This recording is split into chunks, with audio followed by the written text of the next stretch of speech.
Intambara y'urudaca ikomeje guhitana amagana y'abantu muri Repubulika ya Demokarasi ya Kongo umunsi wa none abojyanga ituruka ku cyemezo cy'amabwa yafashe ubundi akacya X-File n'interahamwe kandi rwose abizi neza ko bahunze u Rwanda bari bamaze gukoramo jenoside yakorewe abatutsi muri Mata 1994 yahitanye abarenga miliyoni yose mu gihe rwose kitarenze n'iminsi 100. Imibare y'urupfu itarigeze ivugwa ari hose ku isi, ariko kandi ni mu gihe none se ubundi umuntu watanze inshuti ye magara amaraso yakamererwa ku karubanda arebera ni gute yari kwanga kwakira inkora amaraso na kenera ingenzi zase zihekuye u Rwanda zo. Ariko se ahari nge sinaba nshaka gutana nkajya kure yasije reka noya yo hato nyamuna hatagira ibigorama ugasanga ndaye mu maboko atarayanjye. Ubundi uvuze ruswa wese ubwicanyi ubugome n'ubujura abasobanura we ni Mobutu Sese Seko Kukumbedu wa Zabanga. Ibuka uko twatangiye mu ntangiriro natangiye mbabwira uburyo Mobutu Sese Seko yakiriye X-File mbese abahoze ari abasirikare mu Rwanda ndetse n'intera hamwe bose basize bakoze jenoside mu Rwanda, ubundi abaha amacumbi na kubuturo baratura. Gusa igitangaje nuko aribo babaye imbarutso y'iherezo ry'ubuzima bwe. Muti ko tutari tubizi nanjye nihora maze wumve murabimenye.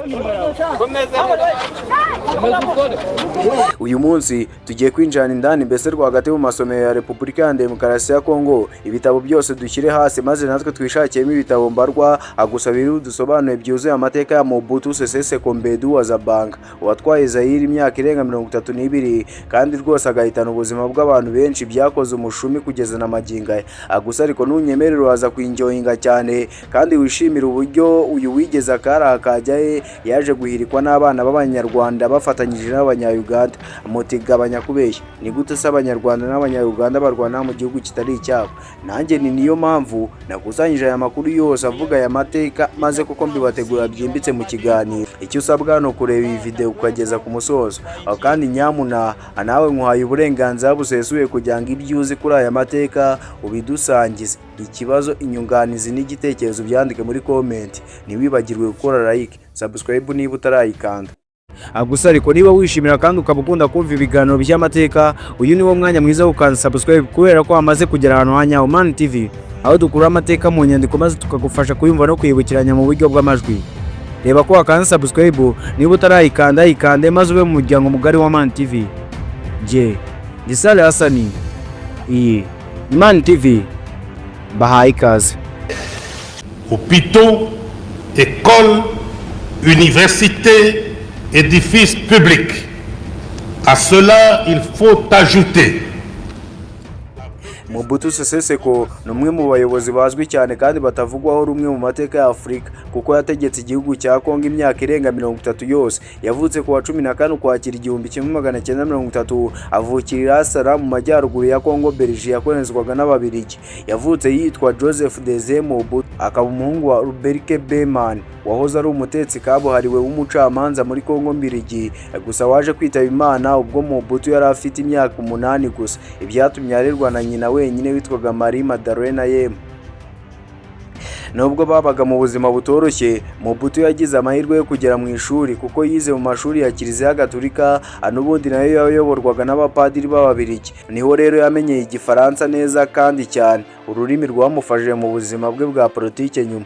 Kubera rero amategeko yari akakaye cyane amashuri y'abakoloni yari afite, Mobutu yatorokaga kenshi byateraga impaka hagati ye n'ubuyobozi bw'ishuri. Rero umunsi umwe yagiranye ibibazo n'abapadiri maze nabo bamuhanisha kujya mu gisirikare cy'abakoloni cyitwaga Force Publique. Icyo gihe kwinjira muri icyo gisirikare ntabwo byari amahitamo ye bwite nk'uko abantu benshi babyibwira, oya, ahubwo byari nk'igihano ndetse bikaba inzira nziza zo kumutoza discipline mbese ikinyabupfura cyuzuye. Rero nibwo mu mwaka w'1949 afite imyaka 19 gusa, Mobutu Sese Seko yinjiye muri Force Publique, igisirikare cyari kiyobowe n'Ababiligi. Iki gihe abasirikare b'abakongomani bari bafite amahirwe make yo kuzamuka mu ntera kuko rwose imyanya yo hejuru yabaga yifitiwe n'abazungu, n'ubundi byarenganyaga abakongomani. Gusa nubwo byari bimeze uko, Mobutu we yihutiye kwigaragaza kubera ubwenge bwe, ubushobozi bwo kwandika no gusoma Igifaransa neza kurusha benshi muri bagenzi be, kuko rwose ubwo yari ari mu gisirikare yakunze gusoma ibitabo byinshi by'amateka, politike n'igisirikare, aho yifashishaga amasomero y'abakoloni kandi akiga ibintu byinshi ku buyobozi no ku mikorere y'igihugu. Ibi byamufashije cyane kugira ubumenyi bwagutse kurusha abasirikare benshi muri icyo gihe. Kubera rero ishyaka, umurava, ubwenge n'imbaraga yari afite byatumye azamurwa mu ntera, ava ku kuba yari umusirikare muto ubundi aba sous-officier, mbese umusirikare muto uyobora abandi. Kandi rwose icyo gihe byari ibintu bidasanzwe ku mukongomani, kuko nyine imyanya myinshi y'ubuyobozi yari yifitiwe n'Ababiligi. Abamuyoboraga rero nibwo babonye ko ari umuntu ufite ubushobozi bwo kuyobora abandi, maze nyine bamuha akanyenyeri. Iki gihe ubwo yari ari mu gisirikare nibwo Mobutu yatangiye kwandika inkuru n'inyandiko mu binyamakuru, kuko yari afite impano yo kwandika no kuvuga neza, ibyatumye atangira kumenyana n'abanyapolitike bari baratangiye gusaba ubwigenge bwa Kongo mu myaka y'1950. Mu 1956 yasohotse mu gisirikare atangira gukora nk'umunyamakuru. Gusa ariko kubera ko yari azi Igifaransa neza kandi yari afite uburambe mu bya gisirikare, Mobutu yatangiye kugirana umubano wa hafi na Patrice Lumumba, umwe mu bayobozi bakomeye baharaniraga ubwigenge bwa Kongo. Nyuma rero Lumumba aza kumugirira icyizere gikomeye, ubundi amushyira mu bantu be ba hafi. Gusa niba ushaka kumenya amateka ya Patrice Lumumba wayareba hano kuri Mani TV, rwose ariho. Nibikugora urebere muri description, link irimo. Banza wumve gato. Ubwo Democratic Republic of Congo yabonaga ubwigenge kuwa 30 Kamena 1960 mu buryo butunguranye cyane, igihugu cyahise kijya mu bibazo bikomeye bya politiki n'umutekano. Umva, Lumumba wari minisitiri w'intebe yashatse umuntu yari yizeye kandi ufite ubumenyi mu bya gisirikare. Rero nibwo yahise yiyegereza uwo yari amaze gufata nk'inshuti ye magara, Mobutu Sese Seko, ubundi amugira umuyobozi mukuru w'abakozi b'ingabo, Chief of Staff. Ubyibuke neza, iki gihe Patrice Lumumba yari minisitiri w'intebe mu gihe perezida yari Joseph Kasavubu. Rero yihuse cyane, Mobutu yahise atangira gushyira mu bikorwa gahunda yo guhindura ingabo, kuko nibwo yagerageje kugarura discipline mu basirikare, akuraho bamwe mu bayobozi b'Ababiligi, yewe anazamura mu ntera bamwe mu basirikare b'Abakongomani. Ibi nabyo byatumye bamwe mu bayobozi bakomeye bazaniye nyine Kongo ituze. Ibyanamuteye gutangira kwiyumva rwose nawe nk'umunyembaraga ukomeye muri politiki ya Kongo Mbiligi. Aha tugeze noneho ndagira ngo witonde kandi wirinde ikikurangaza, mbese wumva akantu ku kandi, kuko rwose bisa nk'aho ari inkuru yubakiye. Umva, muri icyo gihe igihugu cyari cyaracitsemo ibice bibiri, aho intara ya Katanga yari iyobowe na Moise Chombe yitandukanyije na Kongo Mbiligi, maze abayobozi bayo bari bayobowe na Chombe batangaza ko yigenga, kuko aho Katanga hari hamwe mu duce twari dukungahaye cyane ku mabuye y'agaciro, ibyatumye amahanga ahanga amaso ubundi akoherezaho inkunga, ibyari ikimenyetso cyo kubashyigikira. Gusa kandi nanone mu majyaruguru hari abandi bararwanyaga guverinoma ya Lumumba, ibyatumaga Lumumba agira igitutu gikomeye ku rwego mpuzamahanga n'imbere mu gihugu. Nibwo Lumumba rero yagerageje gusaba ubufasha bw'umuryango w'abibumbye kenshi, ariko ingabo za UN ntizamufasha guhita asubiza igihugu hamwe. Nibwo rero yaje kwegera Mobutu amubwira ko agomba kugarura ituze no kurinda igihugu, mbese nyine nk'umukuru w'ingabo akoresha uburyo bwose ashoboye umutekano, ituze n'ubumwe bigaruke mu Bakongomani. Bivuze ko haba ikibi n'icyiza, Mobutu yagombaga kugikora nyine agashyira igihugu ku murongo.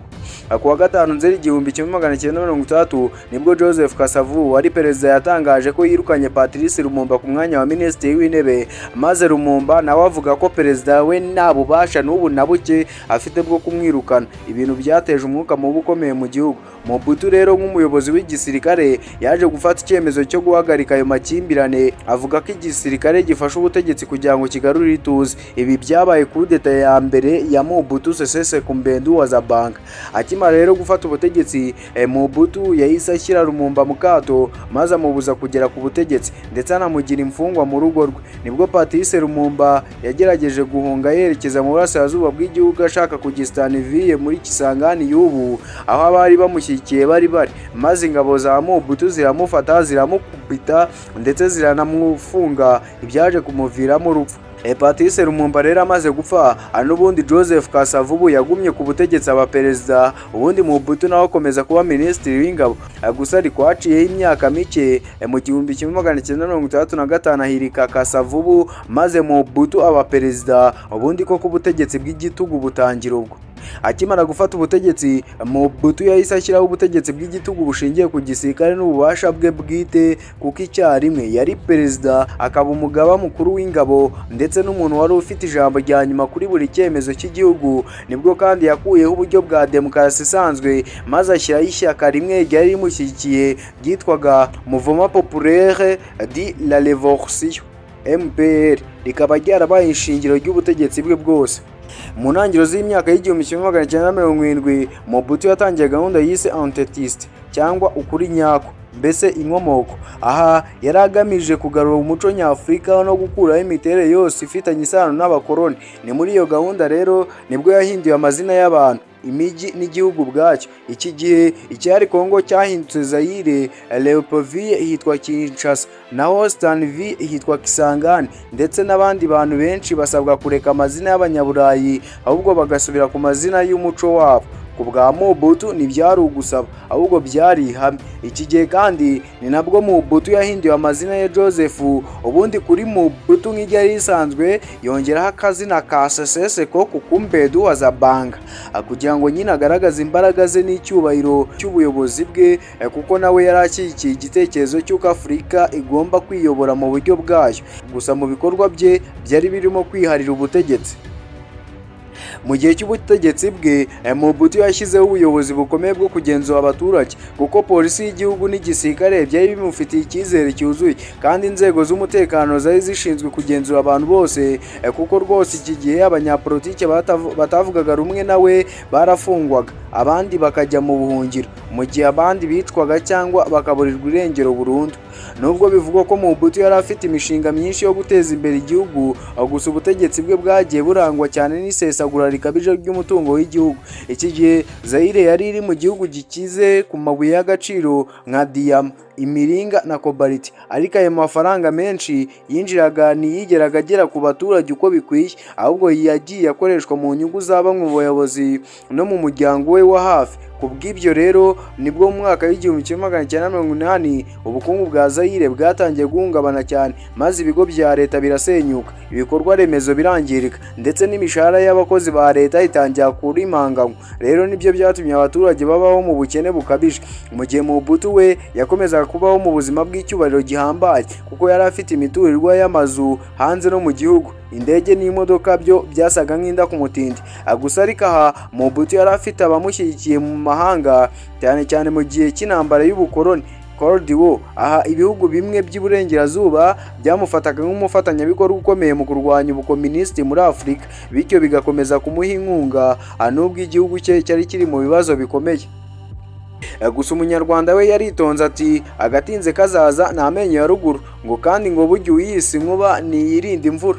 Nuko Mobutu Sese Seko agundira ubutegetsi imyaka 32 yose, maze abana b'abanyarwanda n'abanyayuganda batojwe neza kurasa kandi badahusha bamwotsa umwoto arahunga. Operasiyo yose kuva ku gitekerezo kugeza binjiye ishyamba n'uwari ubayoboye ku rugamba akurinda bahiritse Mobutu Sese Seko ku ngoma, yewe nuko byarangiye byose kugeza na maginga ya nibyo nababwiye ko nakubiye mu kiganiro cyihariye hano kuri Man TV. Ubundi nunyemerera ugakora subscribe uzajya kubona rwose kuri screen yawe kiraje kikugezeho ngo pa kinoze cyuzuye kandi kiryoshye.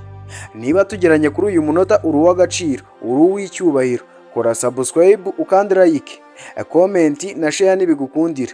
Naho nge Andy Sali Hassan, iyi ni Man TV, ndabashimiye.